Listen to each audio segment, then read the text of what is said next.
Hello, we have some more business news for you on Joy News Prime. Now, government, organized labor and the Ghana Employers Association have signed a memorandum of understanding on social partnership to promote national consensus on development issues.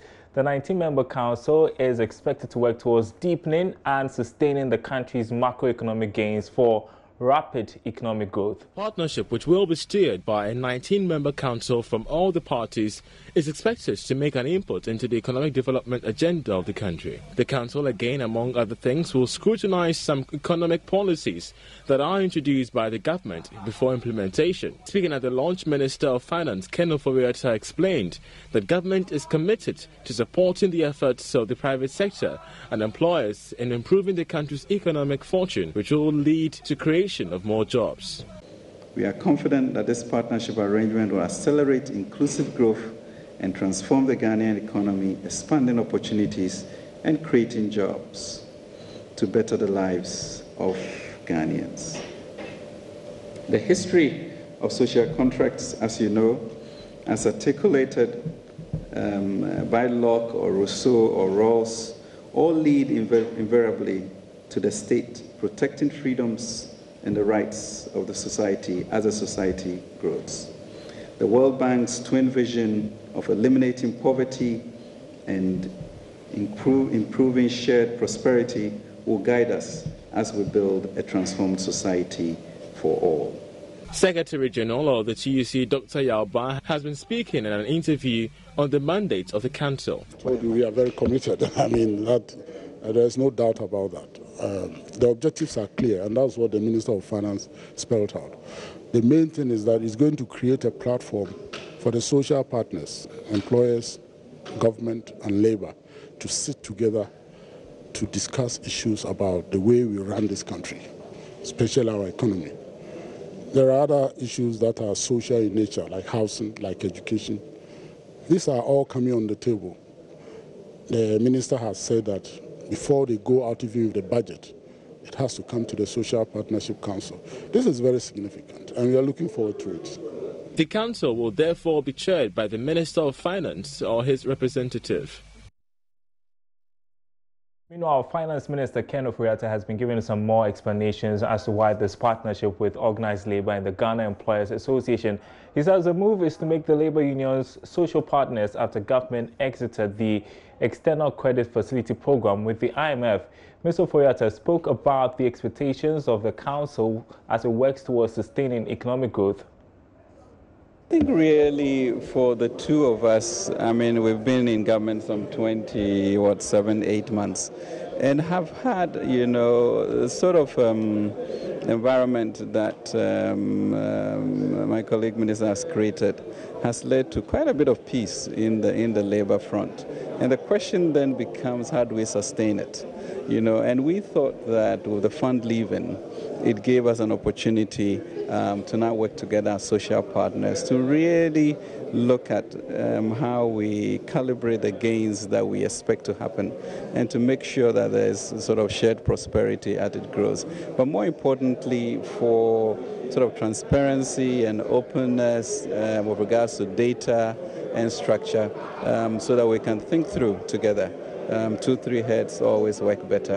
And really sort of the old enmity of government and labor is not the type of record we want to keep, and the minister has done very well to maintain that. So our expectation is that we'll create a secretariat that will look into some research areas, because the future of work is kind of complicated with technology as a disruptor.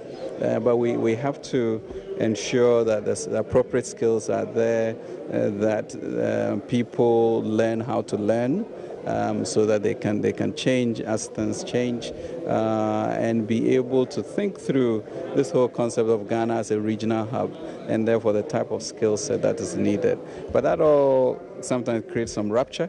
And therefore, if you are together understanding where the future is going, we expect that we'll have a much more stable and sustained, sort of growth economic pattern. You said you're going to form an economic team, a committee made up of 19 people. You are going to chair that committee. How would it work? Well, labor and employers are yet to select their members, and the expectation is that, we'll set an agenda, we'll meet regularly, the Secretariat will also continue to function, so that the core issue of creation of jobs and preparedness for the nation will be tackled, in a concerted way. The Finance Minister briefing the press there. Now, Head of Petroleum Unit at the Ministry of Finance, Dr. Joseph Asenso, is warning the calls by some civil society organizations for petroleum funds to be used in long-term investments will mean exposing the fund to higher risks, which could cause a great loss to the country whenever there's a major shock. There are suggestions that the country could get substantial revenue from the stabilization and heritage funds, which are being invested in short-term instruments on the international market, if government reviews its investment portfolio. According to Dr. Senso, the law regulating the use of funds can be amended for that purpose, but the value could be reduced when there is a shock. Until we revise the law to allow for more risk, we will never get the kind of returns that we all hope for. So the Bank of Ghana, more or less, is restricted by the law. And that is why we keep talking about amending the law to allow for, let's say, the Heritage Fund to be invested into long-dated instruments so that we get more returns. There are risks to that because global stock prices can crash like they did in 2008, and you can lose value like the Norwegians did in 2008 when they lost 25% of their asset base.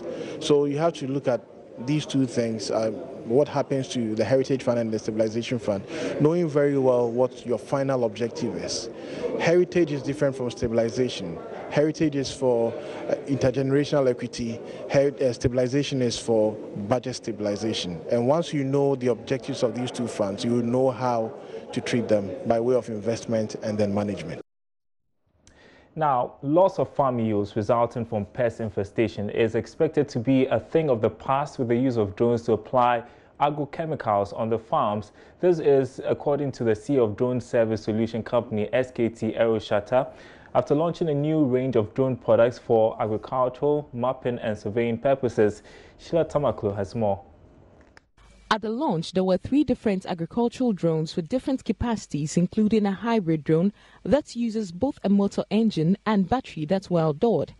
Other categories of drones launched were fixed vertical takeoff and landing drones, mostly for mapping and surveying long-range inspections and security purposes.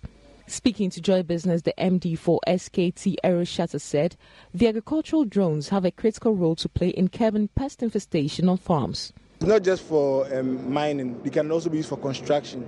They can also be used for security, right? So they can actually touch different sectors of the economy, right? And even those same VTOL drones can be used in agriculture for crop monitoring. What I spoke to you about, where maybe there's a problem at a particular site or there are deficiencies, you can use those drones to determine that as well. So we are more than likely to see that those instances where for example, a crop disease can break out and the whole farm is condemned. Those things won't happen because you will detect them earlier and we'll save a lot of money, a lot of post-harvest losses. We can save all that because we are always on top of it.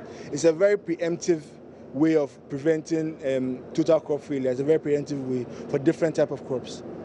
Derek Annan also noted that the drones could be used by governments for regular monitoring of construction projects to avoid stalling of these projects. I'm concerned about the construction sector because, there are a lot of projects that are hanging in the balance, right? And it's because apart from the lack of resources, which is a major factor for projects stalling, the next one is lack of monitoring. And so that's what I'm very passionate about, that we need to use drones to monitor projects. It's very, very important. Like the days of the minister moving from his house to always go and monitor projects is not effective. The days of people getting up, going to monitor projects, it doesn't work. You need an equipment that can give you a holistic view of how a project is going on a weekly or monthly basis. For Joy Business, Sheila Tamaklu reporting. And that's all for business for now. Thanks for watching. Stay with us. You're watching Joy News Prime.